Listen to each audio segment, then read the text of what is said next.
Senhoras e senhores, sejam muito bem-vindos ao Imagenscast dessa sexta-feira. Quem fala aqui é o Manuel. Antes de eu apresentar o nosso ilustre convidado, vou pedir para você se inscrever no canal, ativar as notificações, deixar o like, nos seguir nas redes sociais, Twitter, Instagram, Facebook. Quem quiser e puder contribuir com o nosso trabalho via Pix, que ajuda bastante, beleza? Nosso convidado é um dos meus bateristas preferidos do Brasil. Ele que toca numa das melhores bandas da atualidade, não só no Brasil, como no mundo, na minha opinião. Uma banda incrível. E também é guitarrista. Estou falando do Jean Dolabella, baterista, guitarrista da ótima banda Eagle Kill Talent. Jean, é um prazer ter você aqui. Tudo bem, cara? Beleza, demais. É um prazer para mim. Obrigado pelo convite, meu velho. Bom, eu que te agradeço. E essa entrevista está saindo agora em junho, mas ela está sendo gravada dia 23 de maio. E vocês meio que acabaram de finalizar uma turnê que vocês fizeram só com Metallica, né? Então eu queria Sim. que você começasse falando sobre como é que foi essa experiência. Como é que foi essa turnê e se vocês tiveram bastante momentos com a banda, com os caras do Metallica. Eu vi que o próprio Lars enalteceu a banda. Sim.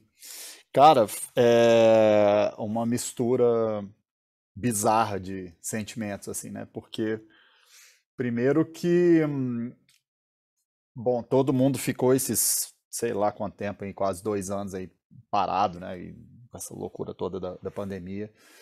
Então, assim, o mundo inteiro ficou meio que, cara, puxou o freio de mão, né? Pra tudo. Todo mundo que tava fazendo qualquer coisa, para qualquer área, deu aquela travada. E na área do entretenimento foi muito, cara, bizarro, né? O que aconteceu com a gente, assim. Nossa. Tipo assim, a gente, né, o entretenimento depende da aglomeração, né? Então, tipo assim, então não podia ter show, não podia ter nada, não podia fazer os eventos. Começou todo aquele lance de fazer live, né, de tentar se posicionar online, toda aquela parada, essa movimentação toda, mas, cara, obviamente não é a mesma coisa, né? Então, assim, eu tô falando de uma mistura de sentimentos porque a gente tava esse tempo todo aí, esses 2 anos, sem poder tocar, sem poder sentir aquela coisa do palco, né? Cara, ainda mais assim, eu acho que qualquer banda, né? Mas banda de rock Nossa. precisa de palco, né, mano? Precisa de estar tocando, precisa daquele contato, daquela coisa. Então foi frustrante para todo mundo, né? Durante um tempo assim. Então essa volta agora pra gente foi mais uma vez, né? Eu digo uma mistura de sentimentos assim, porque meio que junta um monte de coisa, né? Junta a volta aos palcos, junta com aquele lance nosso de estar como amigos de banda no palco de novo e podendo ensaiar e fazer música e aquela coisa toda. Junta isso tudo com, cara, fazer 4 shows em estádio com a maior banda de rock do planeta, né? Então, tipo assim, a parada foi muito intensa, né? A gente se preparou muito, tava... Na real, assim, cara, a gente está muito, muito feliz com o resultado, primeiro de tudo, como é que eu digo isso? Estrutural e estratégico e, sei lá, burocrático, a parte burocrática, estratégica e tudo mais, né, em termos de profissionalismo, né, da equipe entregar o que precisava entregar, da banda fazer os shows do jeito que tinha que fazer, tipo assim, foi tudo muito, muito acima das nossas expectativas, assim, sacou? Então foi muito positivo, muito bom. E acima disso tudo ainda, a gente teve um contato muito foda com o Metallica, sabe? Tipo assim, foi interessante pensar assim, né? Porque uma banda tão grande, você esperaria uma certa distância, assim, né? É normal, a gente já tocou várias vezes em milhares de festivais gigantes com bandas muito grandes, assim. Então é normal você ter cara, uma distância, assim, né? Cada um tem seu espaço, cada um tem suas coisas e tal, mas a gente foi sempre, cara, muito bem tratado desde o começo, super, sabe? Tipo assim, a gente se sentiu muito em casa, eles fizeram questão de deixar a gente assim, não só a gente, como o Greta também, né? Que quer queira ou não, o Greta também é uma grande banda, tá num lugar muito foda, eles estão num lugar muito bom da carreira, assim, né? É uma banda sei lá, o mais velho deve ter 23 anos de idade, assim, né? É engraçado, assim, mas eles estão num momento muito bom, né, cara? Grandes, assim, estão grandes, Já tanto que ganharam eles até Grammy, estão... né? Então assim, é uma banda que tá, né, conseguindo um espaço muito foda, assim. E até eles, né, até eu tava dizendo, o que eu tava dizendo da distância, né, das bandas, assim, né, existe, quando você tá fazendo um show desse tamanho, né, de uma magnitude dessa, né, tocando com um Metallica da vida, você espera essa distância entre as bandas, assim, é normal, cada um tem seu espaço, seu camarim, suas coisas, mas foi bem surpreendente, assim, cara, o quão familiar tava a parada, sabe? A vibe de família, de todo mundo em casa, de todo mundo bem-vindo, e aí sim, mais uma vez, né? Eu tô colocando em contraponto isso, dizendo que a gente agiu muito de forma muito profissional também, né? Então, assim, a gente sempre encarou isso de um jeito muito sério. Então, o que a gente. Eu tô dizendo isso tudo abrindo um parênteses, assim, que eu quero falar um monte de coisa, mas assim, só para você entender que banda de abertura normalmente é um problema. Acho que é isso que eu quero dizer. Assim. Normalmente a banda de abertura é um problema. Por quê, cara? Porque eles vão tocar na frente, tem o equipamento deles, tem o personnel deles, tem. Então, tipo assim, para um show que já é grande, já é sold out, já vai ser grande de qualquer forma, ter uma banda de abertura é um problema, sacou? Então, a gente entrou ali sabendo disso. A gente já fez isso várias vezes, né? Não só como a gente já teve a experiência de ter bandas abrindo o nosso show, como também a gente abrindo o show de inúmeras bandas muito grandes, né? Igual a gente fez a turnê com Foo Fighters alguns anos atrás, que também foi dessa magnitude, né? De estádios também e tal. Então, assim, a gente entende muito bem isso e entende, se coloca no lugar de saber que a gente pode ser um problema e não querer causar esse problema, entendeu? Então, a gente foi extremamente profissional de estar sempre na hora certa, né, usar os tempos que a gente tinha para as coisas que a gente tinha, né, de montagem, de passagem de som, tudo muito direitinho, a equipe muito bem informada, tudo muito bem costurado, assim, sabe? Então, obviamente, isso faz uma diferença muito grande. Mas, enfim, todo o negócio foi muito muito especial, assim, porque a gente, né, com todo esse trabalho e tudo mais, a gente se sentiu muito em casa, eles fizeram questão de deixar a gente bem se sentindo em casa também, e, e rolou essa aproximação, né, rolou aproximação natural, assim, se não me engano foi no segundo show, isso, a gente tocou Porto Alegre, depois Curitiba, no show de Curitiba, cara, colocando a calça, assim, antes devia ser, sei lá, 4 horas da tarde, botando a calça que eu ia tocar, já todo mundo meio que começando aquela coisa de concentração pro show, que todos os shows eram às 6h30, né, o nosso. E aí o Lars entrou no camarim, sabe? Tipo, saca? Tipo assim, aí o maluco entra e todo mundo assim, caralho, mano, você fica até meio numa de, tipo assim, como é que você lida com a parada? Ao mesmo tempo, extremamente empolgado com aquela coisa com a grandiosidade que isso representa, né? Tipo assim, alguém como alguém como o Lars, né? Representando a banda ali, entrando no seu camarim para tipo falar, pô, e aí, beleza? Como é que tá? Vocês estão, né? Tá tudo bem? Vocês estão sendo bem tratados? Precisa de alguma coisa e tal? Isso já foi de cara um choque, assim. E foi muito foda porque rolou uma conexão real, assim, conexão de banda, de amizade mesmo, assim, na hora. Porque, e aí, assim, eu fico pensando, eu não sei se você já leu a biografia do Metallica, do Mick Wall.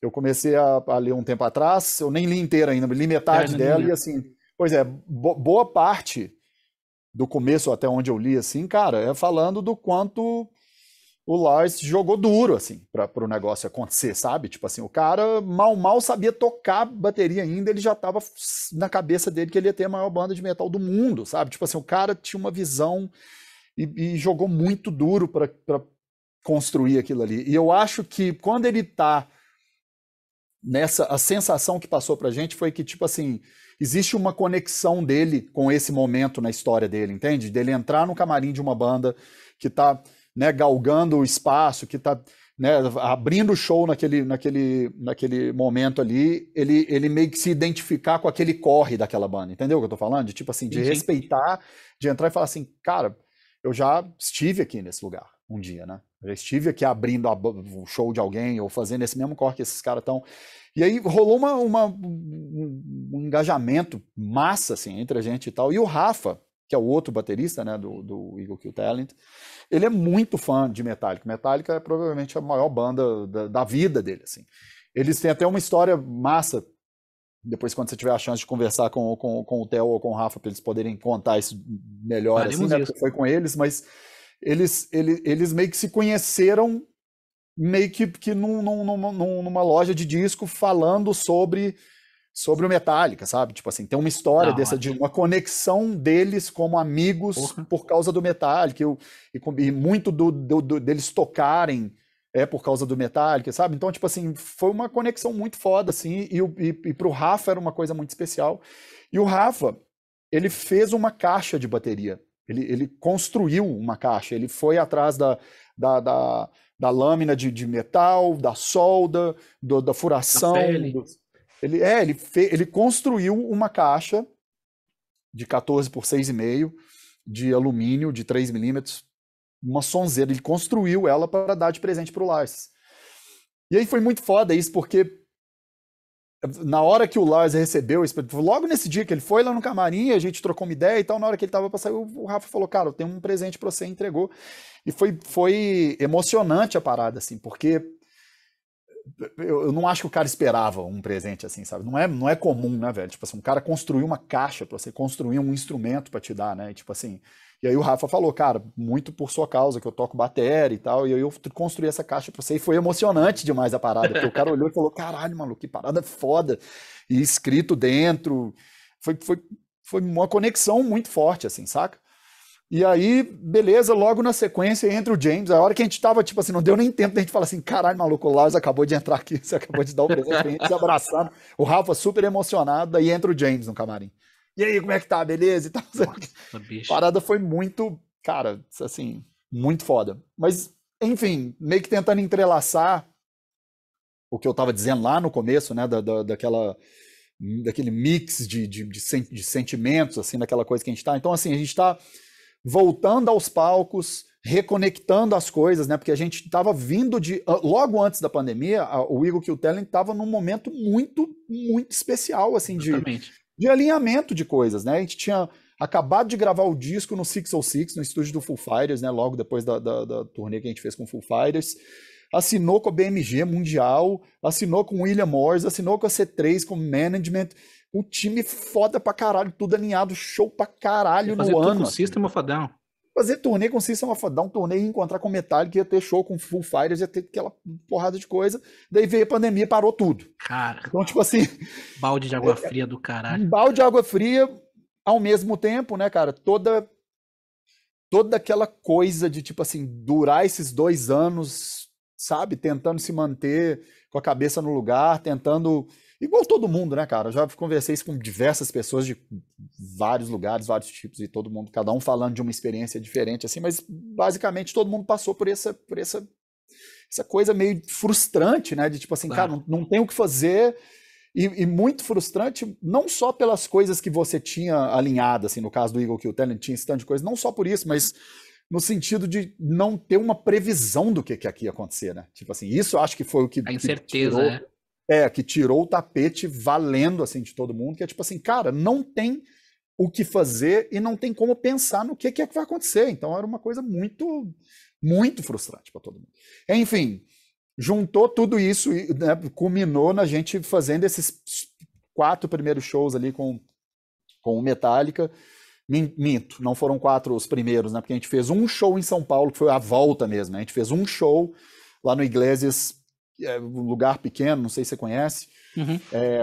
Foi legal pra caralho, sold out em 2 horas que botaram pra vender, o negócio já tava sold out, foi super foda e foi meio que a volta de fato, assim, né? Entramos no palco, subimos no palco, fizemos um show longo, tocando um monte de música para dar aquela coisa, aquela aquecida mesmo na máquina, né? E daí fizemos esses 4 shows com Metallica. Então, assim, é tudo muito intenso, né? Porque a gente está reconectando como banda, realinhando as coisas estão começando a se encaixar, então a gente está começando a ver a coisa meio que se voltando para o, né, aprumando de novo, assim, no lugar. Então, cara, extremamente eufóricos, assim, com a parada, né? Tipo assim, eu tô administrando isso ainda na minha cabeça. Eu tive a experiência de tocar de dividir o palco com Metallica antes, na época do Sepultura, né? Então, em Sim. 2010, a gente tocou no Morumbi, né? Isso foi muito foda pra mim também, assim, de tipo assim, cara, do mundo tá dando essa volta, assim, sabe? De eu Nossa. estar de novo no Morumbi, num show sold out, abrindo pro Metallica, sabe? Tipo assim, muito, Mas no muito caso foda. da Eagle, abrindo um parênteses aqui, rolou uma certa insegurança ou um receio em relação à aceitação do público? Porque se você for ver o line-up desse evento, é o Greta Van Fleet, que faz um som meio na onda setentista, meio Led Aham. Zeppelin. Tem a Eagle, que é um som super moderno, super atual. E o Metallica, que é uma banda dos anos 80. Assim, então Sim. rolou uma certa incerteza de, caramba, será que o público tá lá só pelo Metallica? Será que o público tá lá mais pelo Metallica e pelo Greta? Como é que vai ser a aceitação com a gente? Rolou um certo receio, assim, um frio na barriga na hora de entrar no palco? Não, cara, não. Quanto a isso, não. O frio na barriga e a ansiedade e tudo isso é mais pelo tamanho da coisa, né? É igual eu falei antes, é muito mais pelo mix de sensações que tava rolando ali, né? De tipo, voltar aos palcos, de poder tocar de novo, de estar tocando com uma banda desse calibre, de estar tocando num estádio. Então, era muito mais nesse lugar do que em Uhum. qualquer insegurança ou incerteza do que. Até porque, cara, pensa assim, né? Não existe controle disso aí que você está falando. O menor controle. Então, você estando assim ou não, não vai mudar nada. Porque, tipo assim, primeiro, você não vai deixar de fazer um show desse. Se sua Exatamente. banda tem a oportunidade de abrir um show desse tamanho, seja quem for, você não vai deixar de fazer, velho. Você tem que fazer, isso é o que você faz. Então, você está à prova para chegar ali e mostrar seu trabalho, é o que você tem. Agora, se a galera vai receber bem ou mal, se vão falar disso ou falar daquilo, você não tem a menor, assim, não adianta. E isso não tem nada a ver com confiança ou não, do quanto você gosta ou não gosta, do quanto seu som é bom, quanto não interessa. É tipo uma coisa que você não tem o menor controle, né? Então, começa por aí. Não faz o menor sentido você engajar nesse tipo né, sei lá, pensamento ou sensação, porque você realmente não tem o menor controle sobre a parada. E segundo, que é o que eu disse, tipo assim, cara, se você entrou nesse jogo para jogar, né? Se você é um músico profissional, tem sua banda e tá ali para mostrar seu trabalho, você tem que fazer o que você tem que fazer. Se fosse abrindo para Beyoncé ou abrindo para o Meshuga, eu vou subir lá e tocar, velho. Não tem dessa. Porque tipo, nem faria sentido pensar em outro, sabe? Então, assim, mas eu digo isso também muito pelo fato de o EKT é uma banda que tem muitos anos de estrada antes da banda, né? Então, tipo Sim. assim, todos nós, a gente tem muito background, né? O nosso background é cheio de carimbos, assim, ao longo da nossa carreira individual, né? Que nos preparou para várias dessas coisas, né? Então, tipo assim, isso é a última coisa que vai passar na minha cabeça. Isso, na verdade, não vai passar na minha cabeça, porque a gente tá numa missão, velho.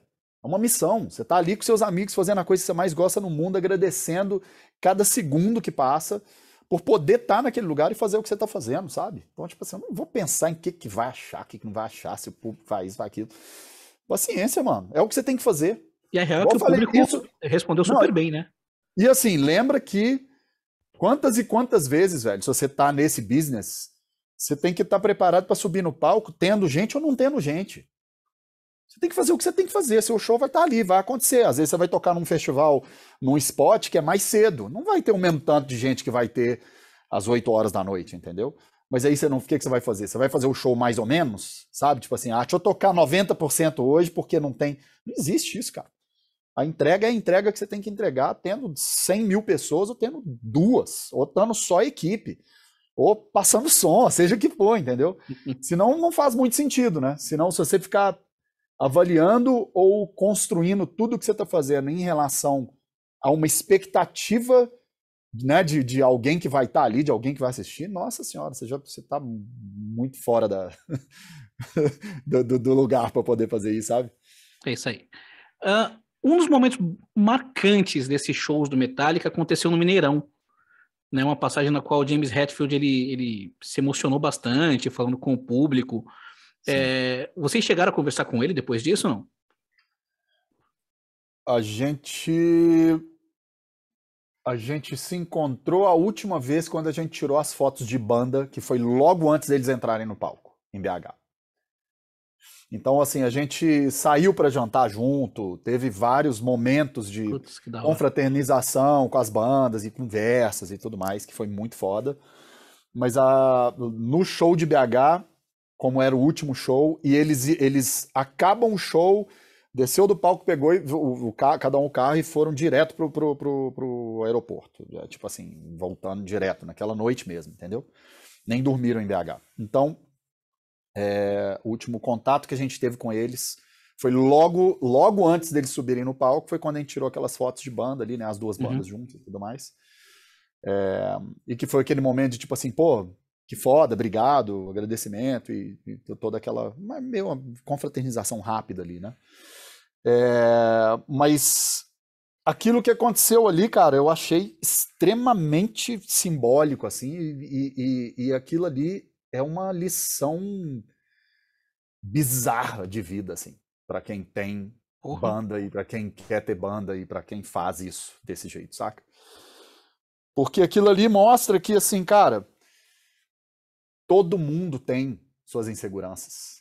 Todo mundo tem suas dificuldades, suas inseguranças. Você vê que um cara desse calibre, mano, você tá falando do vocalista da maior banda de rock do planeta, falando que às vezes ele fica inseguro, velho. É muito foda, tá maluco, velho. A parada foi muito sinistro, foda. mano. Eu acho que aquilo ali foi, assim, bizarro, porque humaniza o negócio de um jeito, cara. Que, tipo assim, eu não sei se todo mundo. É óbvio que todo mundo não, né? Mas, assim, quem tem essa sensibilidade ou trabalha com isso, ou se aquilo ali não tem como não bater forte, assim, sabe? Porque, tipo, é meio que uma. É isso, né? É o cara humanizando a coisa. Tipo assim, cara, é o James Hetfield falando que ele tava inseguro antes de entrar no palco, velho. Ele não sabe se ele é tão bom enquanto. Sabe? Aquelas são as inseguranças que todo mundo tem. É o cara praticando, falando assim, cara, eu não sei se eu sou bom o suficiente. E aí você pratica pra caralho. E aí chega uma hora que aquilo bate, você fala assim, caralho, mano, o que que tá acontecendo? Aí vem seus amigos, te dão um abraço e fala assim, velho, tá tudo Animal, certo. Nossa, estamos aqui, é muito foda, tá louco, animal. muito foda. Muito foda. E assim, Gê, como você bem falou, antes da pandemia vocês tinham muita coisa engatilhada. Vocês iam fazer uma tour, inclusive, com o System of a Down, e em 2021 recentemente vocês lançaram o single Thousand Nails, que Uhum, tem a participação do Joe Don Mayan, do System of a uhum, Down. Como é que surgiu essa colaboração? Eu sei que vocês já se conhecem há algum tempo, né? aham. Cara, o Theo já é amigo do John bem antes da gente ter a banda. E, e aí a gente tinha aconteceu uma coisa que foi até bem simbólica assim pro Eagle Kill Talent, porque bem no começo assim da banda rolou uma situação do John do System of a Down vir pro Brasil para passar férias, não tinha nada a ver com show, nada a ver com nada.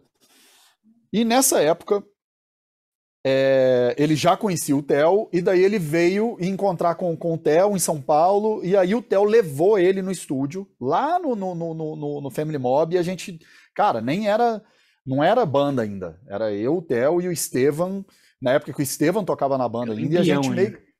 A gente tinha uns pedaços de sons, assim. Eu lembro que a gente tocou um trecho de Sublimated pra ele, sem voz, só Que guitarra e da hora. bateria e tal. Mas foi uma parada muito foda, assim, que eu já contei várias vezes, mas, cara, de um cara desse nível, né? Tipo, tá dentro da mesma sala com você. E eu lembro que foi muito interessante, porque assim, a gente não tinha nem a pretensão de virar uma coisa assim ainda, sabe? Tipo assim, não era. A gente tinha a banda, mas não era banda ainda. A gente tava construindo a coisa, tocando, vendo o que rolava, o que não rolava, curtindo aquilo ali, né? E quando ele viu, ele foi se pá o primeiro cara, velho, que chegou pra gente e falou assim, velho, continua essa parada, porque tem uma coisa aí, sabe? Tipo, ele foi o primeiro cara a falar isso, tem uma coisa aí. E é muito doido porque o John, ele é um cara muito real, assim, sabe? Tipo, ele é um cara que ele, como é que eu digo isso, cara? muita gente tem dificuldade com o cara até pelo fato dele ser assim, sabe? Que ele é meio esse cara que vai chegar e vai falar o que ele Na acha. lata mesmo, sincerão. Muito na lata. Muito. É, tipo assim, cara, isso aí nada a ver. Isso aí tá Ele muito podia ruim. muito bem chegar lá e falar que não gostou do som, né? Podia 100%. E, e, e faz parte também, né, velho? Vamos combinar que, tipo assim, eu vou te falar que eu prefiro, seja o que for vir de um cara desse, eu quero escutar com sinceridade. Eu prefiro. Porque imagina, se você escuta. Porque senão tanto faz, né? Qualquer cara que chegar pra você e falar assim, não, cara, vai lá, legal pra caralho, som, e tipo assim, e o cara tá achando uma bosta, isso aí não fez diferença nenhuma pro negócio, né? Tipo assim, então, eu sabia que o cara tinha isso, eu sabia que ele era esse cara, e ele tava desconfortável de ir pro ensaio, porque justamente por causa disso, porque ele falou assim, caralho, mano, e se essa parada for ruim, como é que eu falo isso pro Theo, sacou? Porque o cara é meu amigo, mas ao Putz. mesmo tempo foi muito. Foi quase. Pelo que eu me lembro, o Theo nem falou direito que ia rolar isso. A hora que chegou meio no estúdio, a gente já tava com as coisas meio prontas, mas ele não sabia que isso ia acontecer. Então, por um lado, foi massa, porque foi muito de surpresa, assim, sabe? Tipo. Então, na hora que tocou, a reação do cara foi muito espontânea e clara já ali. Tipo, ele escutou, falou, caralho, mano, que foda. E aí a gente tocou mais uma outra coisa e tal. E aí foi legal o lance, sabe? Ele se sentiu bem, ele falou das coisas, falou, pô, essa parte aqui é massa, aqui tem riffs, pô, vocês deviam fazer isso. E aí ainda falou, pô, de repente, será que não bota um vocalista, cara? Procura um cara, de repente um gringo. Cara, ali foi se pá, um daqueles carimbos que, quando você pensa na formação da banda, foi dos carimbos, assim, que foram, cara, essenciais pra parada sair do papel, assim, Pra sabe? endossar o negócio, fazer vocês É, mesmo acreditarem, né? sim, cara, sim. E não só acreditar, né? Porque a gente tava meio que numa, igual eu falei, né? Sem muita pretensão, meio que fazendo a parada, mas na hora que um cara desse tamanho, né? Chega e fala que tem uma coisa aqui, tipo assim, cara, você precisa pelo menos olhar de novo, né? E, tipo assim, cara, se o cara tá falando que tem alguma coisa aqui, e aí isso encorajou a gente mais, deu mais força, né? Botou lenha naquela fogueira ali, sacou? Então, foi mais ou menos isso, assim, e a partir disso, né? A gente não só o Theo sempre teve amizade com ele e tal, mas aí a gente também começou uma amizade mais de banda com ele. Muitas coisas que a gente fez, o Theo perguntava para ele falava, dava opinião. Eu lembro da gente procurando, não tinha o Jonathan ainda de vocalista. E eu lembro dele sugerindo uns caras e tal. Então ele fez parte desde o começo, assim, de alguma forma, assim, sabe? Como um cara que estava ali, um amigo muito próximo, que era muito especial nesse sentido, né? Porque o cara tá num patamar muito alto, assim. Ele realizou isso aí, né, com a banda dele. Então, aí quando a gente foi fazer o disco no 606, né, que a gente foi gravar o The Dance Between Extremes, surgiu essa ideia. Falou, cara, porra, vamos chamar o cara, velho, pra fazer um lance e tal. E aí interessante, né? Porque já tem dois batera na banda, aí chama um Pois terceiro é. batera. A única participação no disco é o outro baterista, né?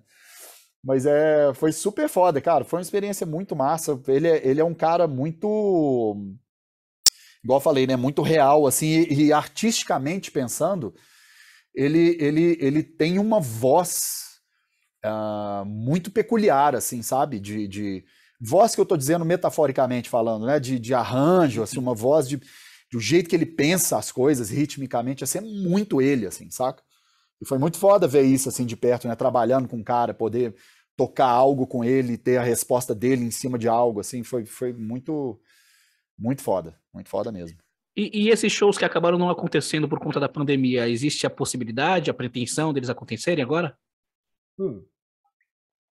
Tudo, vários desses festivais que a gente está fazendo agora eram festivais que a gente ia fazer naquela época.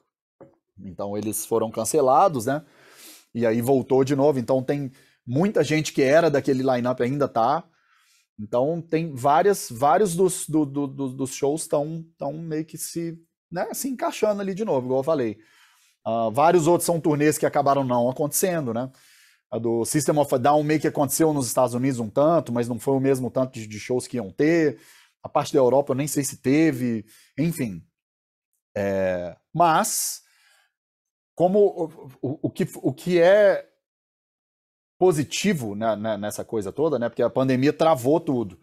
Mas, por um lado, isso não foi com a banda que aconteceu, né? Não foi com o Eagle Kill Talent que aconteceu isso, foi com Uhum, o mundo inteiro, com a exatamente. indústria, né? Então, por um lado, as coisas estão só destravando, na verdade, né? Então não é que a gente perdeu aquilo ali, né? A gente perdeu um pouco do momentum, né? Porque aqui do negócio estava, né? Existe um Exatamente. flow de coisas que vão acontecendo. Mas, então, assim, eu sinto que a gente está agora meio que dando aquela pedalada de novo para o negócio engrenar e daí ir pro mesmo lugar que estava indo, assim, sabe? Então não é que a gente perdeu a parada, é só meio que puxou o freio de mão um pouco, desandou e agora o negócio está começando a alinhar e eu acho que está voltando para um lugar muito positivo. Pô, na verdade, cara, só tá, né? A gente começou o negócio fazendo uma turnê com Metallica no Brasil, de estádio, então, tipo assim, como é que eu... Tá incrível, né, velho? Incrível. Sensacional. E você citou que vocês tocaram, chegaram a tocar com Foo Fighters, vocês gravaram no estúdio, né?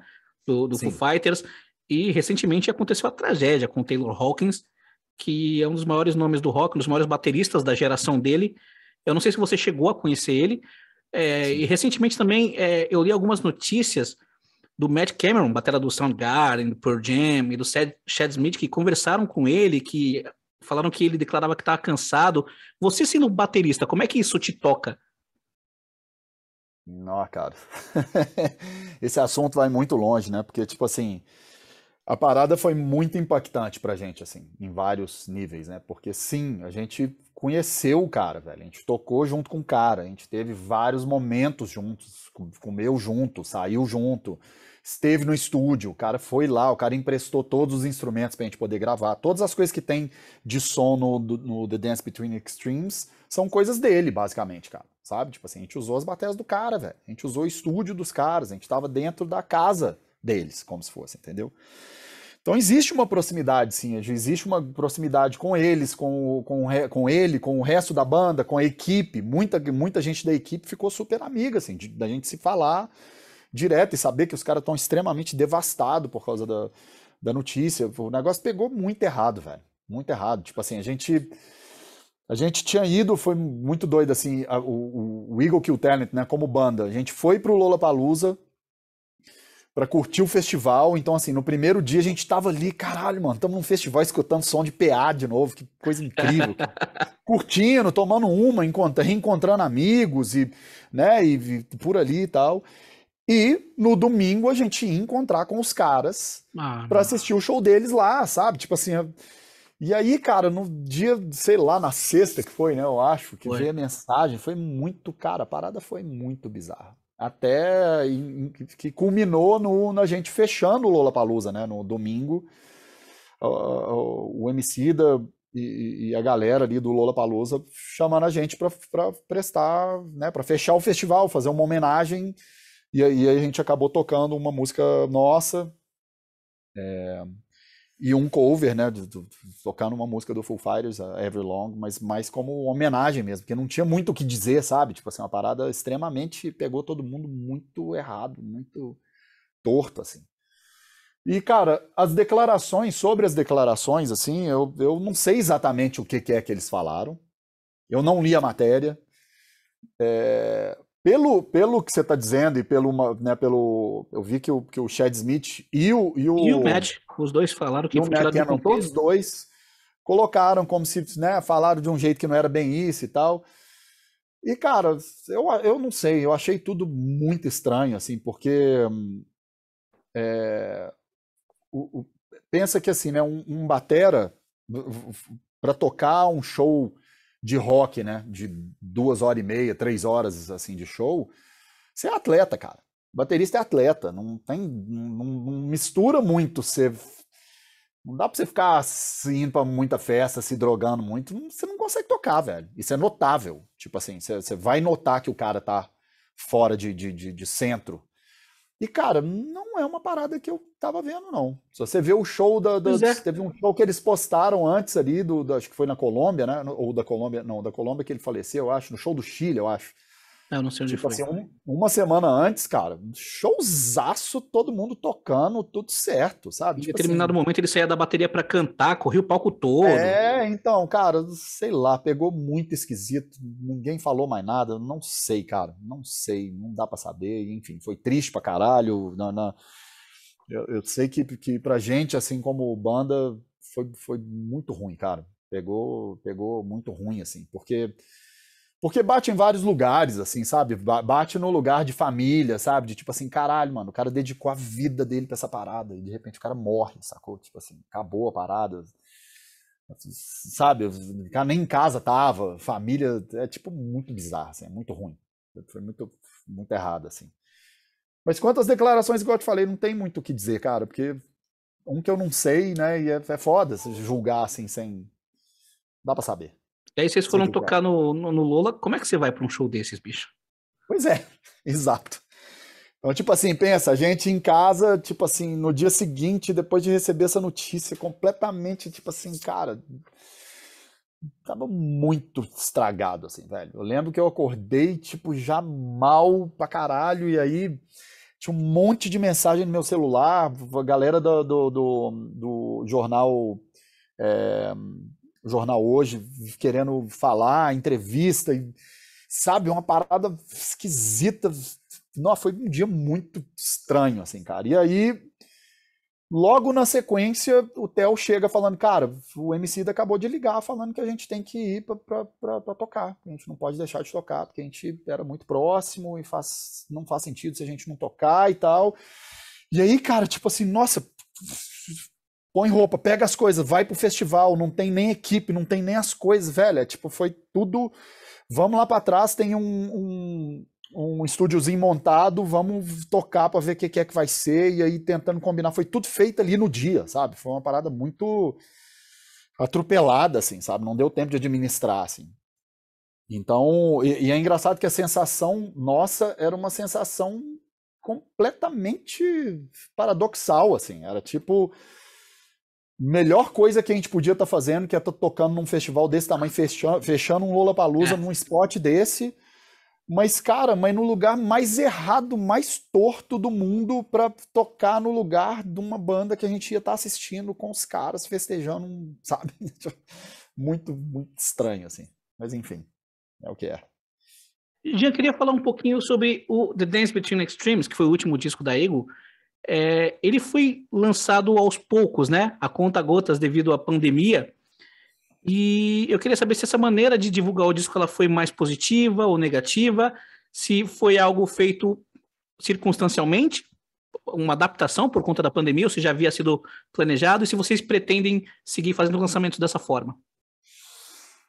Cara, foi por causa da circunstância, assim. Tipo assim, com a pandemia, igual a gente estava falando no começo, né? Essa incerteza que estava rolando, de tipo assim, como que as coisas vão ficar, que horas que vai abrir, que horas que não, vai ter show, não vai, toda essa coisa meio que obrigou a gente a ir soltando aos poucos, porque, tipo assim, também não dá pra você ficar, não dá pra esperar, porque que você não sabe o que é que vai acontecer, né? Não sei se isso ia durar um mês ou 10 anos. Dois, que, tipo assim, a banda não pode parar, né? E é interessante porque a pandemia deixou todo mundo dentro de casa com a sensação de que tudo tá parado, mas ao mesmo tempo a gente estava numa busca eterna de tentar fazer a parada parecer que estava acontecendo, né? Uhum. Era o único jeito de fazer isso é você estar constantemente jogando coisa na rua, né? Lançando coisa. Então, o nosso primeiro disco, a gente tinha feito ele fatiado, né? A gente lançou ele em blocos, né? Então, como se fossem 3 EPs, sendo que o terceiro EP, na verdade, é o disco inteiro, né? Uhum. Então, um EP, outro EP e o outro o disco inteiro. Acabou que o The Dance Between Extremes virou um pouco disso, assim, né? Ele foi lançado em blocos até chegar no final lançar o disco inteiro. Para te falar exatamente assim se isso foi a melhor forma, é difícil falar, né? Até porque a gente não tem muita outra base para poder contrastar assim e Comparativo, falar né? se isso foi mais assim ou mais tal. E também por causa das circunstâncias, né? Então, assim, o fato de estar tudo atravancado, sem poder fazer show e tal, a gente está falando de um lançamento que é completamente novo, né? Para todo mundo que lançou qualquer coisa durante esses 2 anos, foi uma experiência nova, porque você não sabe, você tá baseando isso numa coisa que está acontecendo agora, né? Não tem muito como você mensurar o quão bom foi esse resultado, né? Ah, foi bom, esse número é bom em relação, não sei. Não sei, porque se eu estivesse fazendo show, será que não seria melhor? Entende? Então, tipo, é difícil mensurar para poder falar de fato isso aqui foi melhor, isso aqui foi, e até para tipo usar isso como base para depois nos próximos lançamentos, né?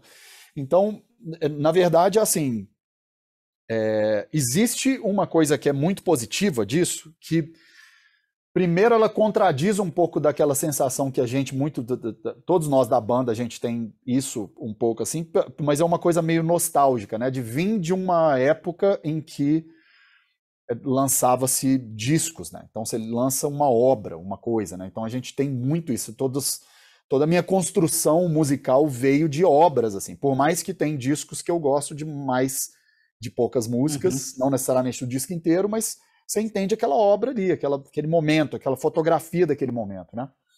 Então isso é estranho e um pouco contraditório, né? Porque pra gente lançar fatiado é meio tipo descartar um pouco dessa ideia, né, de ter uma obra inteira ali. Ao mesmo tempo, isso meio que dá mais espaço para esses blocos de música aparecerem mais, né? Porque acaba que você aproveita mais, porque você tem a atenção toda daquele lançamento só para aquelas 2, 3, 4 músicas, né? Então acaba que você tem mais gente escutando mais das músicas, que antigamente não era assim, né? Antigamente você lançou o disco, aí tem 1, 2, 3 singles, as outras músicas estão ali no disco, né? Agora, como você lança blocos assim, a maior parte das pessoas que escutam a sua banda, ou que vão clicar ali para escutar, vão ter acesso àquele bloco de 3 músicas, né? De 2 músicas e tal. Então, tudo meio que passa mais percebido do que antes, né? Que às vezes muita coisa passava despercebida porque tá meio que ali no meio, né? Então, você escuta aqueles 4 singles que foram os singles que levantaram, que foram pro rádio, que foram as músicas de trabalho, mas as outras músicas do disco, só se você for lá no disco para ir procurar, escutar e tudo mais. Então, acaba que existe um pouco dessa sensação de conseguir usar mais daquilo ali, né? Então, isso é bom, isso eu acho muito bom. Agora, em questão de números, estrategicamente falando e tal, cara, não sou esse cara para poder te dizer isso. Legal. Não sei, sacou? E assim, a EKT, ela já nasce como uma banda bem promissora e muito bem divulgada. Assim, vocês fazendo um trabalho muito bem feito em termos de divulgação. Como é que vocês pensam o lado business da banda? É todo mundo que se reúne, tem uma equipe? Vocês têm esse lado empresarial da banda desde o começo ou isso foi desenvolvido com o tempo? Eu acho que, assim, a gente tem uma sorte muito grande, assim, de ter uma junção de 5 caras que já passaram por muitas coisas, entende? Então, todos nós, individualmente, a gente traz muito para dentro dessa cúpula, né, de coisas, de ideias, de estratégias e tudo mais. E a gente tem uma coisa dentro da banda que é muito legal, que a gente usa da melhor forma o que cada um tem para oferecer melhor, assim, sabe? Então, existe a parte da banda que é mais pro lugar do business, existe a parte da banda que... Não que todo mundo tá envolvido o tempo inteiro, tudo é feito junto e tal, mas existem os caras que têm mais de uma coisa, mais de outra, e a gente tenta usufruir isso disso da melhor forma, né? Então, igual eu falei, é uma sorte muito grande, na verdade, porque daí tá todo mundo muito alinhado, todo mundo dando essas ideias e tal, mas todo mundo tá tentando usar da melhor forma o que cada um tem para oferecer da melhor forma, sacou? Então, o que cada um tem para oferecer de melhor, né? Mas eu acho que, assim, o fato que eu falei no começo ali, né, da gente vir de outros rolês, né? Cada um de nós individualmente já ter muita experiência, isso conta muito, né, velho? Conta muito, porque primeiro que ninguém tá sentando ali pra brincar, sabe? Então, tipo assim, não tem essa... A gente vai jogar muito duro, porque todo mundo tá ali pra fazer aquilo ali ser a coisa da vida de cada um, sabe? Então, compromisso, o profissionalismo, essas coisas assim, já começa num nível muito em cima, sabe? Porque a gente não tem para baixo disso, sabe? A hora nenhuma a gente vai chegar ali e fazer o negócio de qualquer nota, ou vai fazer porque... Ah, não, cara, tudo é muito pensado, muito, sabe? Tem um posicionamento assim muito firme do que é que vai, sabe, ser feito, e conversas e tudo mais. E hoje, né, a gente tem toda uma estrutura de pessoas que estão junto com a gente, né? Então, assim, começou muito dentro dessa cúpula, né, desse núcleo que eu te falei, entre a gente e quem estava envolvido ali na época, mas hoje tem uma galera. Hoje a gente tem a BMG, que é gravadora, tem a C3, que é management, então tem um grupo de grupos de pessoas que estão cada um olhando para um lugar que tem que olhar, né? Então tem quem cuida das redes, tem o cara da gravadora, tem o cara que busca os shows, que é o William Morris, nos Estados Unidos, tem a C3, que é só management, enfim, é tudo uma estrutura grande, né? Então, mesmo assim, né, eu acho que é legal falar que a gente ainda é essa cúpula, ainda decide, joga ali para frente, isso é falado com quem tem que falar, volta pra gente, decide e joga, né? Então, assim, Legal. é tudo muito, muito bem pensado, estruturado, nada é muito, sabe, tipo, vai e faz de qualquer jeito, não tem isso, saca? É tudo muito, muito certinho, muito bem estruturado, assim. Falando em ser tudo bem pensado e também aproveitando o gancho que você falou de que cada um traz algo para a banda tem 2 bateristas, 3 baixistas, 3 guitarristas. Essa era a ideia desde o começo.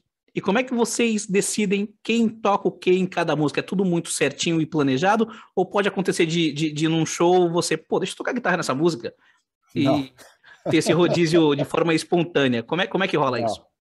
Nunca vai acontecer isso, eu imagino, assim. Até porque o motivo principal disso acontecer é uma espontaneidade que a gente tinha lá no começo de compor de acordo com o instrumento que você tá ali na hora, entendeu? Então, assim, o que acontece é que todo mundo na banda toca guitarra. Todo mundo toca guitarra e todo mundo costuma começar as composições meio que pela guitarra ou pela melodia, né? No caso, muitas coisas, às vezes o John faz uma melodia e aí a gente tenta achar uma harmona.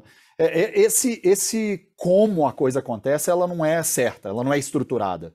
A gente deixa isso espontâneo justamente para todo mundo dar um input que tem para dar, se é que tem algum input para dar ali naquele momento, né? Então Então o ninguém tem a processo é obrigação. espontâneo. Ninguém tem a obrigação de dar nenhum input, mas o processo é extremamente espontâneo. Eu tô um dia ali sentado na bateria, o Rafa tá com um riff tocando ali, eu vou tocar junto com ele. Mas já aconteceu várias vezes de eu estar tocando esse riff, e daí eu tive uma ideia dentro do riff dele, aí eu pego a guitarra e vou continuar aquilo ali que ele tá fazendo, ele vai tocar bateria, e aí a coisa vai meio que fluindo assim, sem muito freio. Até chegar uma hora que a gente estabilizou e fechou meio aquela música, ou uma estrutura ali. Normalmente, quando tá nesse lugar, aquela música vira aquilo ali e sempre vai ser tocada daquele jeito.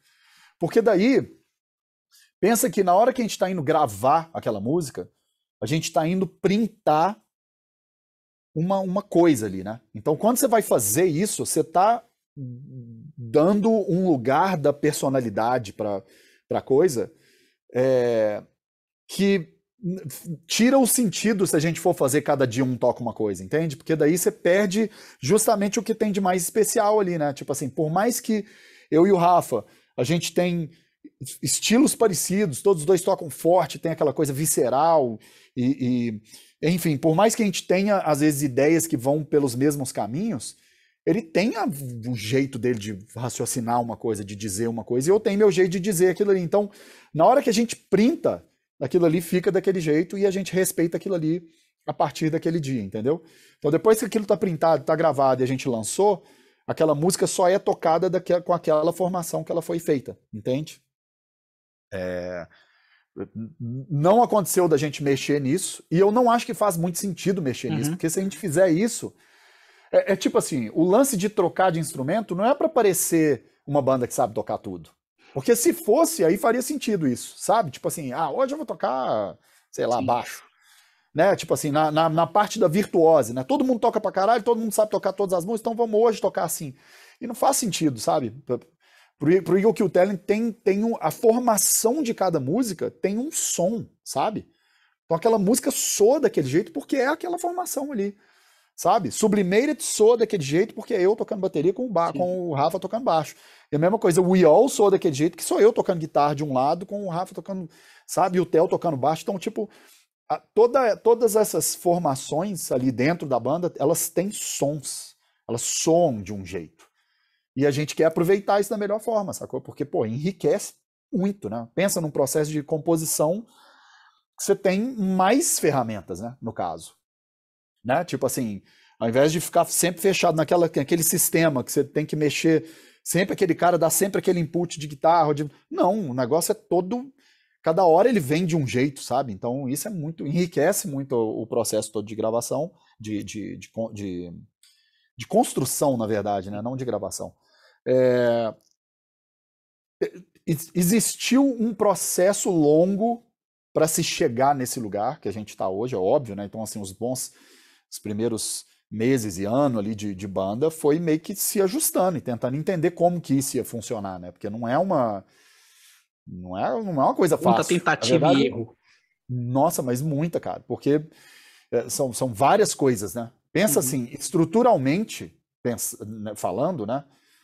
Só o fato de eu ter que sair da bateria para ir pegar uma guitarra, existe um ajuste bizarro na minha cabeça, porque, cara, são dois instrumentos muito diferentes.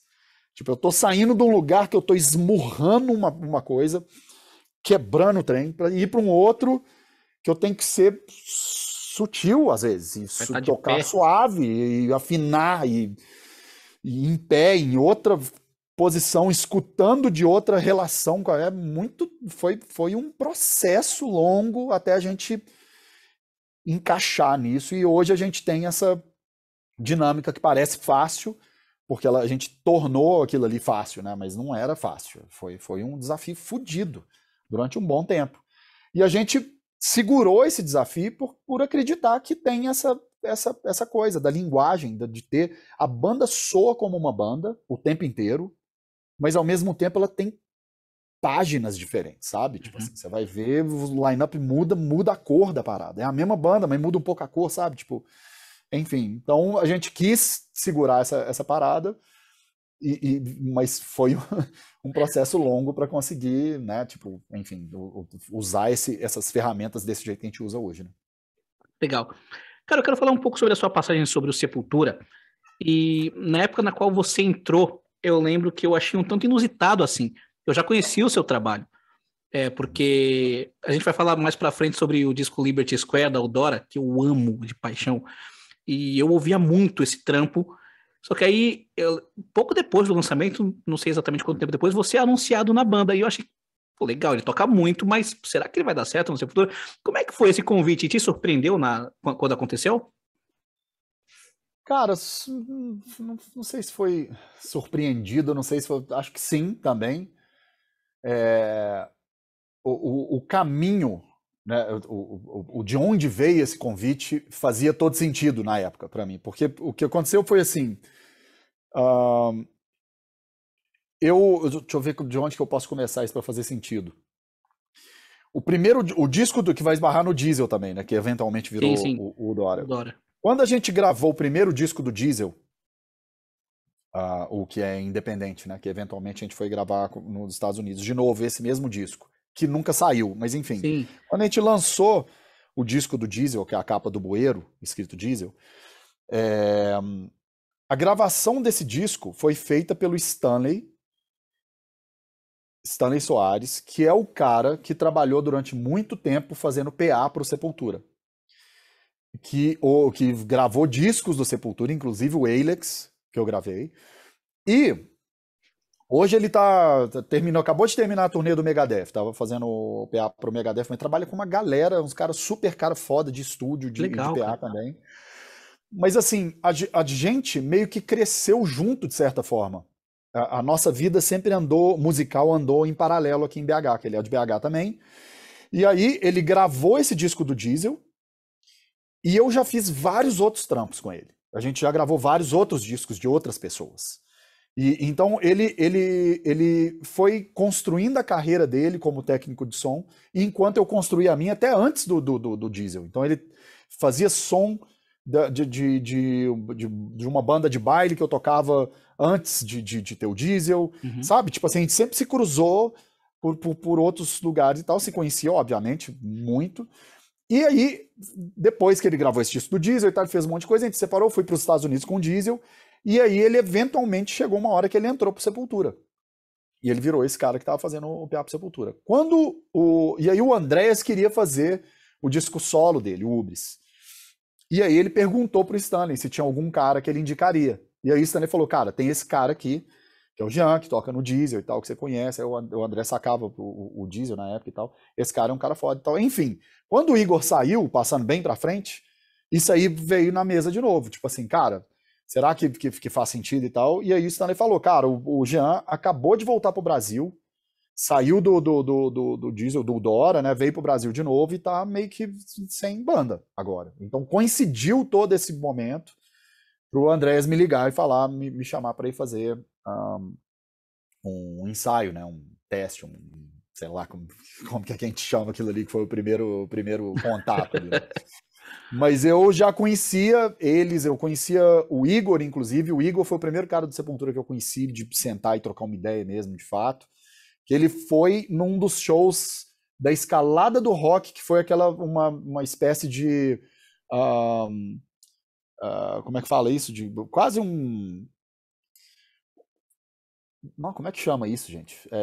Quase como se fosse um campeonato, né, de bandas, para ver quem que tocaria no palco, de bandas para tocar no palco mundo do Rock in Rio. Rock in Rio, sim. E aí a gente ganhou, eventualmente, né? Então, mas assim, o Igor foi em uma dessas eliminatórias, e aí a gente trocou uma ideia, ele achou foda pra caralho, a gente ficou lá, no dia foi muito foda, assim. E eventualmente eles foram tocar em LA, a gente tava morando lá em LA, eu na época do Diesel.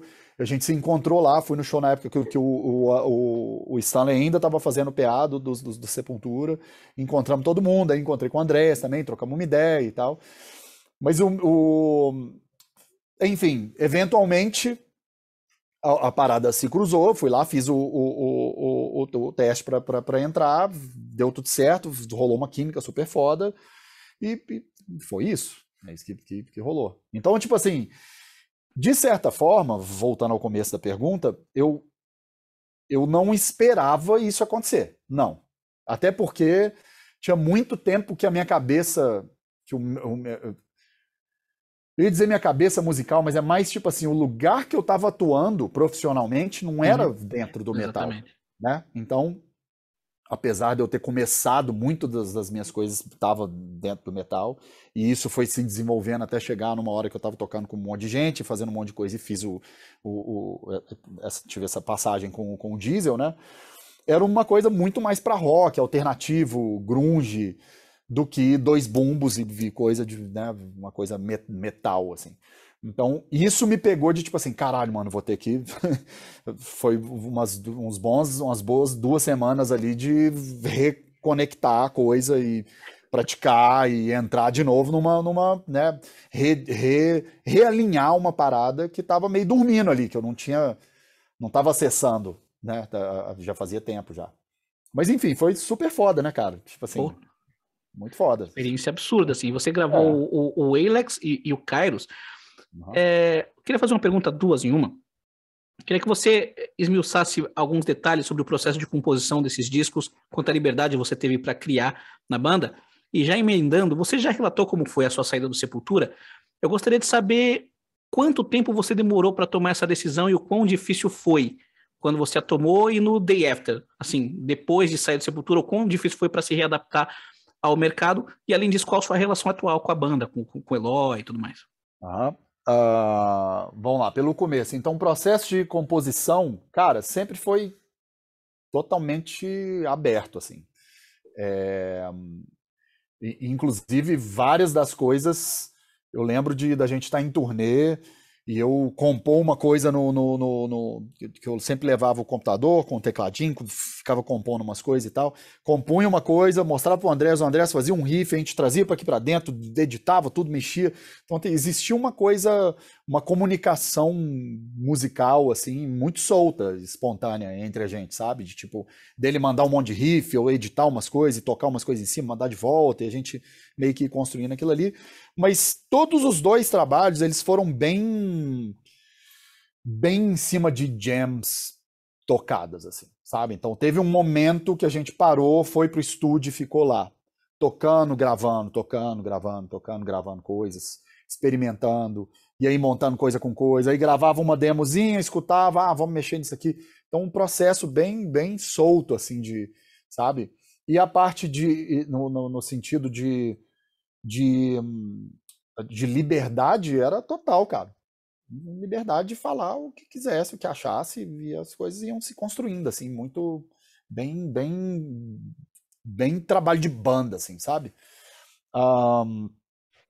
O processo de saída foi ele demorou para chegar no momento de eu falar, não, cara, realmente é isso mesmo que eu tenho que fazer, óbvio, né? Porque você está falando de tomar uma decisão muito séria, né? Tipo, eu tô tocando numa das maiores bandas de metal do mundo, conquistando um lugar profissionalmente, super bem aceito dentro do lugar e tal, e vou sair da parada? Tem que ter, né? Tipo assim. Então, a coisa foi ficando cada vez mais difícil, principalmente em relação às estrutural, assim, de como que as coisas eram, como eles lidavam com coisas de dentro ali do empresário e banda, como que eram as coisas, era tudo muito bagunçado e para mim foi ficando desconfortável até chegar no momento que eu falei assim, cara, não dá para fazer isso mais desse jeito porque tá muito mais negativo do que positivo, sacou? Apesar de ser um spot muito foda para estar, é uma banda que eu quis tanto tempo, pô, né, que foi tão especial poder entrar e tudo mais, e sabendo que eu tinha construído toda uma história ali, chegou uma hora que eu falei, cara, essa decisão vai ser a que faz mais sentido, e é isso. Então demorou um tempo, sim, para eu organizar isso na minha cabeça e ter certeza de que era isso que eu queria fazer. E depois que eu fiz isso, obviamente, cara, o momento, né, isso é para qualquer relacionamento, né? Não é a coisa mais fácil do mundo. É difícil, cara. Você tá se desvinculando de uma coisa que você criou com outros caras e construiu junto ali. Então tem muitas esferas assim que esbarram nisso aí, né? Não é só a coisa musical, tem a coisa da amizade, do dia a dia, de tudo, né? Então foi difícil na hora que aconteceu e eu decidi aquilo lá e tudo mais. Foi difícil, mas também depois de um tempo, a hora que a poeira foi baixando, a coisa ficou mais, né? Eles também se entenderam com as coisas deles. Acabou que assim, eu vejo isso hoje como algo que tinha que acontecer para os dois lados. Assim, eu acho que o Sepultura reorganizou toda a parte de management ali dentro, se vinculou a pessoas mais sérias e que estão num outro tipo que lidam de uma forma mais profissional, e sabe, a coisa meio que se alinhou para um lado muito bom, assim. E uma coisa que rolou, eu até falei isso outro dia numa entrevista que o Eloy, antes dele entrar para o Sepultura, ele foi em casa. E a gente se conhecia, ele foi em casa para falar, cara, surgiu esse convite e eu queria vir aqui te falar. Eu achei isso foda pra caralho da parte dele, assim, consideração, super... né, mano? De consideração e de profissionalismo, assim, também, sacou? Porque foi uma de, tipo assim, cara, eu vim aqui pra te dar o toque porque eu não queria que você soubesse, tipo assim, de repente entrou o cara, sacou? Pra não soar... Não acho que seria isso, até porque eu não, né, tipo assim, cara, alguém vai entrar, né? Tipo assim. Mas foi muito, achei muito foda, assim, o jeito que ele conduziu a parada, e ele muito novo, né? Foi interessante, o papo foi super massa e a gente é super amigo até hoje, desde sempre, desde antes, na verdade. É um cara que eu admiro pra caralho, mais ainda depois disso, né? Então, tipo assim, tem uma parada profissional muito foda, assim. E a banda também é a mesma coisa. Depois que a poeira baixou, cara, tá tudo certo, sacou? Tipo assim, a gente faz a mesma coisa, velho. Eu tenho minha banda, faço as minhas coisas. Sepultura tá seguindo um uma trilha muito foda, O super quadro tá foda, animal, hein, cara? estável, tudo muito foda, sacou? Então, tipo assim, tá tudo certo. A gente se fala, a gente tem um contato super positivo. Encontrei com o Xisto recentemente, agora nos shows do Metallica, a gente esteve junto. Enfim, o Derek, a gente se fala de vez em quando, o próprio Eloy mesmo. Então, tipo assim, tá tudo certo. Legal, cara. Assim, quando você entrou no Sepultura, você teve que assumir uma responsa grande, que era só substituir o Igor Cavaleira, né? Uhum. Então, quais as músicas que te deram mais trabalho, as mais desafiadoras para você deixar ali redondinha e que sempre que você tinha que tocar ao vivo eram as mais desafiadoras? Cara, não sei se tinham músicas específicas assim. Eu acho que o maior desafio era entregar, pensa assim comigo, era entregar algo que fosse suficientemente bom para suprir o que o Igor tinha construído até ali, né? Então, assim, o Igor é um cara, um ícone. E quando eu digo isso, cara, eu não tô falando do lugar. Porque, assim, eu acho que a parte. Vê se você consegue me entender. A parte do que tem que tocar, de cada nota, onde quer que tá cada nota, isso é a coisa mais simples. Uhum. Isso aí, cara, é uma questão de, tipo assim, eu não me entenda mal, tá? Eu não tô Não, menosprezando a parada. Claro que tem coisas que são difíceis e tudo, mas isso é a parte mais fácil. Isso é prática, é entender o que você tem que fazer, praticar muito, é aquilo igual que o você faz esporte, mano. diariamente, né? Já é o que você faz. Você já é um profissional músico, o que você tem que fazer? Olhar para aquilo ali, entender aquilo ali, aprender, repetir, resolver e tocar. Não tem. A dificuldade, na verdade, que eu acho é como é que fala? Entregar a altura, entendeu? Porque não é só tocar 4 notas, é tocar daquele jeito, é tocar com aquela intensidade, é, levar aquela música para o lugar que ela tem que estar, entende? Então isso para mim é muito sério, é muito acima de tocar o padrão certo que ele tocou. Não é fazer a frase certinha, até porque certo baseado em quê, né? É certo dizendo a sequência certa? Porque para mim, igual eu falei, para mim a sequência de notas é a parte mais fácil. O lance é como que você entrega aquilo ali, né? O que você vai colocar naquilo ali de expressão. Vou tentar fazer uma analogia disso, seria quase como se fosse assim, cara. Você precisa fazer um discurso que você já sabe quais são as palavras. Então, falar as palavras não é o problema.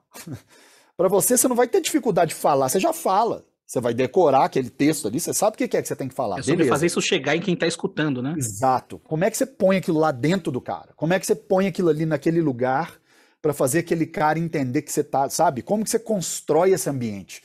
Esse é o problema, sacou? Então esse era o maior desafio. Na verdade, esse é o desafio da música para mim. Total. A parte pragmática, que é tocar as notas, isso aí, cara, me desculpa, mas é tipo assim, isso é a primeira. Vai, senta e vai praticar, velho. Isso aí. Tipo assim, se você toca, a primeira coisa que você tem que fazer, você tem que saber tocar as notas. Beleza. Agora, entregar isso à altura, entregar isso do jeito que tem que entregar, enfiar o dedo lá no coração do último cara lá que tá assistindo, aí já é outra parada, sacou?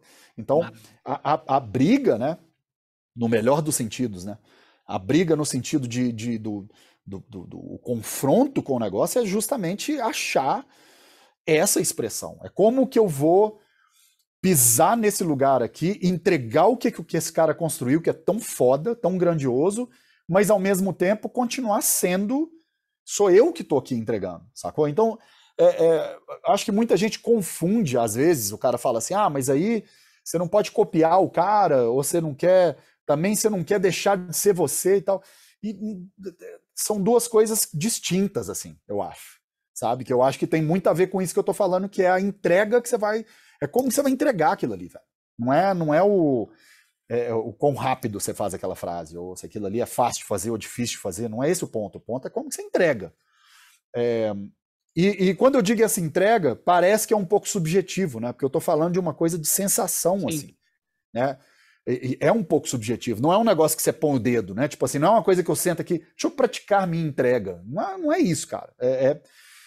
Ao mesmo tempo, existem caminhos de prática, lógico, né? Que você vai praticar, como que você vai impor sua voz, por exemplo. Você vai praticar isso, né? Tipo, tudo espontâneo. Então, de repente, o cara fala bem pra caralho. Lógico que não. Você vai ver um desses grandes oradores, um cara que fala muito bem, ele tem um caminho que ele cursou ali para poder chegar nesse lugar que ele fala isso de uma forma muito expressiva, muito assertiva, muito bem gesticulada. Tudo isso é prática. Mas chegar ali, colocar aquilo ali, essa entrega, aí é quilometragem, né, velho? Então, tipo assim, a minha vida, o meu estudo de vida, de prática, é isso. É entregar isso da melhor forma. Sacou? É como que eu faço para entregar isso da melhor forma. Então, existia essa pressão, né, de certa forma, porque você tá pisando no lugar de um cara que construiu isso de uma forma muito grandiosa, sacou? O Igor é um cara icônico, musicalmente. O cara construiu um jeito de expressar, sabe?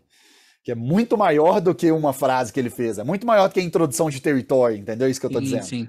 Assim, o cara criou uma coisa, velho.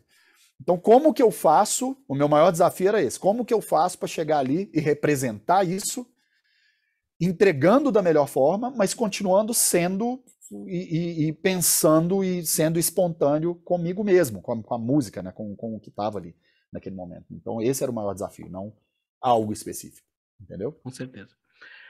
Jean, para finalizar, eu tenho uma última pergunta aqui sobre a banda Udora. E é um dos meus discos preferidos de todos os tempos, esse disco Liberty Square. Então eu gostaria que você contasse sobre as memórias, sobre a batalha que foi para a banda na época Diesel, né, para conseguir gravar e lançar esse disco, que assim, até hoje, 3 músicas desse disco fazem parte da minha playlist meio que semanal, que são The Beautiful Game, que é a música que abre, a faixa título, Liberty Square, e Fade Away. Eu amo essas 3 músicas até hoje. Volte e meio eu ouço ele na íntegra. Então gostaria que você falasse das memórias desse disco e dessa época. Cara, isso daria com certeza, assim, matéria para mais umas 4 fases dessa aqui de gravação, porque assim, foi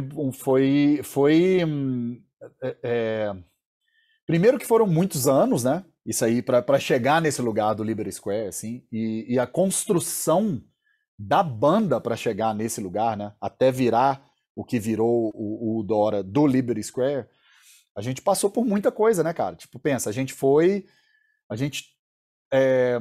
lutou contra a maré, sendo uma banda independente cantando em inglês, tocando rock naquela época, né? No começo dos anos 2000. Fim dos anos 90, na verdade, né? Mas enfim, no começo dos anos 2000 a coisa começou a virar, a gente tinha acabado de lançar aquele disco, fazendo um barulho grande no underground brasileiro, até culminar no tocar no Rock in Rio para 250 mil pessoas no mesmo dia do Silverchair, do Red Hot Chili Peppers e do Deftones, e daí mudar para os Estados Unidos, cara, morar na van sem a menor perspectiva, lembrando que nós estamos falando de um tempo sem, cara, Instagram, YouTube, não tinha nada.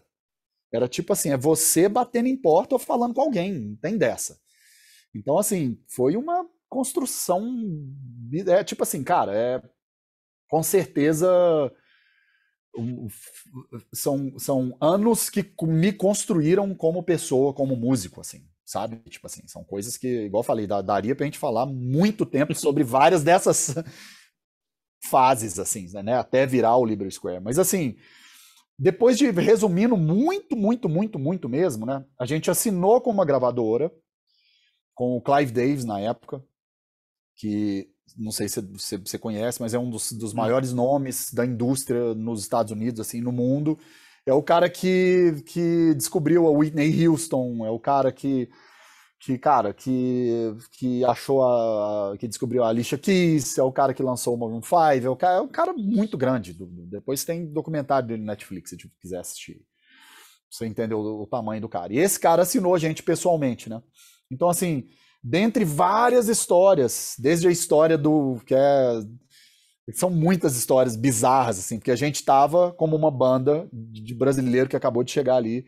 O Clive Davis fecha o Key Club, que é um desses clubes da Sunset ali, famosaço, fecha o lugar para fazer uma apresentação para ele, só a banda pra ele, numa apresentação que a gente chega, toca 3 músicas, não dava pra ver o cara direito, saca? Tipo assim, coisa de filme, velho. E depois disso sair pro Beverly Hotel, comer com o cara pra assinar um contrato e eventualmente gravar com o Matt Wallace, que é o mesmo cara que produziu Faith No More, que produziu o Maroon 5 também. Enfim, construímos um monte de coisa. Chegamos num momento que a banda teve que sair da gravadora porque não tinha um single que o Clive Davis estava esperando. Então, assim, é muita coisa para contar, mas, assim, passando muito para frente, chegou uma hora que a gente começou meio que se entender com o processo. Quando você escuta o Liberty Square e escuta o primeiro disco do Diesel, você vê que tem uma distância grande, assim, de forma de pensar musicalmente, assim, né? Você vê que o Liberty Square ele é bem mais no formato de single americano, assim.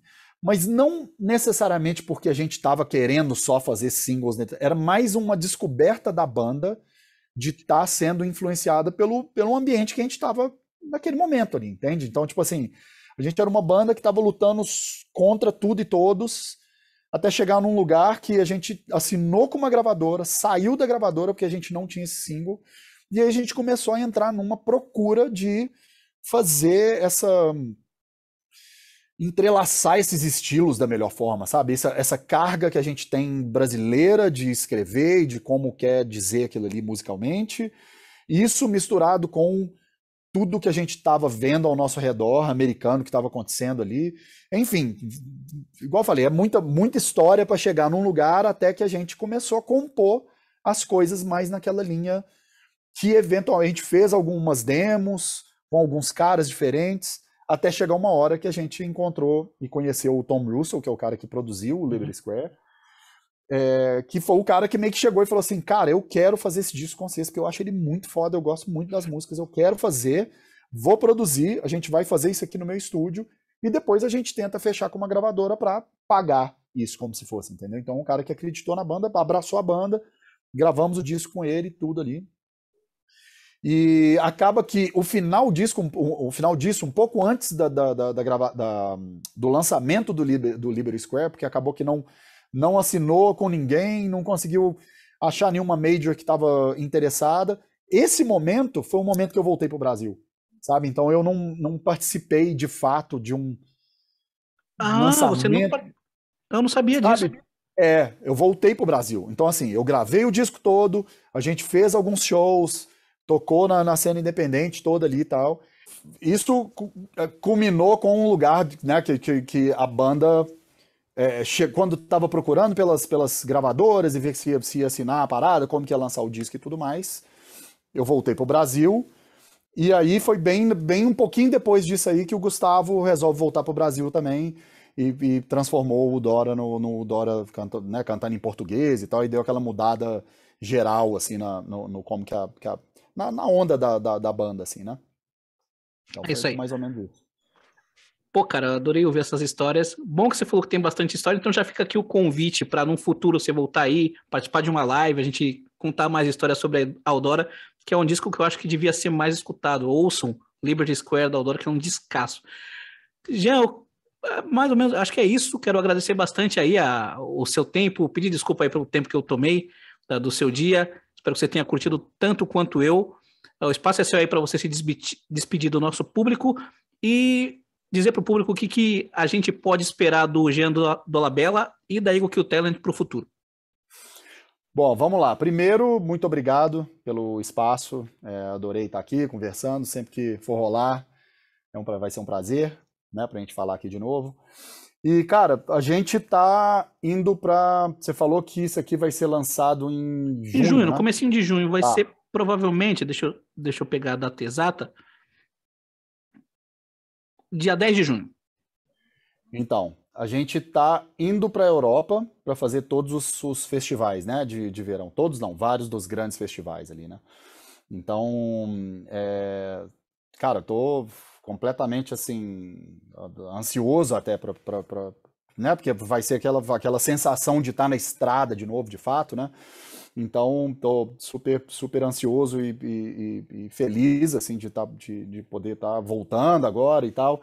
Então, a gente vai para a Europa, faz esses festivais, depois passa nos Estados Unidos e volta para o Brasil. E aí, assim, provavelmente, né, composições novas, enfim, tem bastante coisa para acontecer e bastante coisa para aparecer. Eu, pessoalmente, eu estou construindo, já gravei alguns já, um podcast sobre prática, que Legal. eventualmente vou entrevistar vários caras falando sobre a prática do instrumento, assim, sobre prática no geral, na verdade. Assim, é uma pesquisa que eu venho fazendo há muito tempo e estou nessa fase agora de entrevistar grandes músicos, então vou falar com grandes caras, não só bateristas, mas músicos. Talvez até alguém do esporte, eventualmente, para trazer para esse conceito, né, de como praticar de uma forma mais eficiente. Chama Prática na Prática, provavelmente vou lançar já, então assim, quem quiser curtir lá no Instagram, né, ou seguir minha página lá, ou no próprio YouTube mesmo, é tudo /Jean Dolabella. E é isso, cara. Tô bem feliz de estar aqui de novo. Obrigado a todo mundo aí que escutou. E é nóis, dá um toque aí na próxima. Legal, cara. Então já fica aí aberto o convite para quando você tiver alguma novidade, voltar aqui, ou para gravar uma entrevista, ou para participar de uma live. O convite eu estendo também para os membros da Ego Kill Talent, seria um prazer enorme. E acompanhe a Ego Kill Talent, o Jean e o podcast Prática na Prática que está vindo aí. Consegui arrancar essa aí de última hora do Jean. Vai ser nosso parceiro de podcast aí, né, para fortalecer os podcasts do Brasil. Obrigado mais uma vez, Jean. Agradeço a todo mundo aí que assistiu. Não se esqueçam de se inscrever no canal, ativar as notificações, deixar o like, que é muito importante para que o canal seja recomendado pelo algoritmo do YouTube. Nos seguir nas redes sociais. Quem quiser e puder contribuir com o nosso trabalho via Pix também ajuda bastante. E aguardem novidades, beleza? Falou!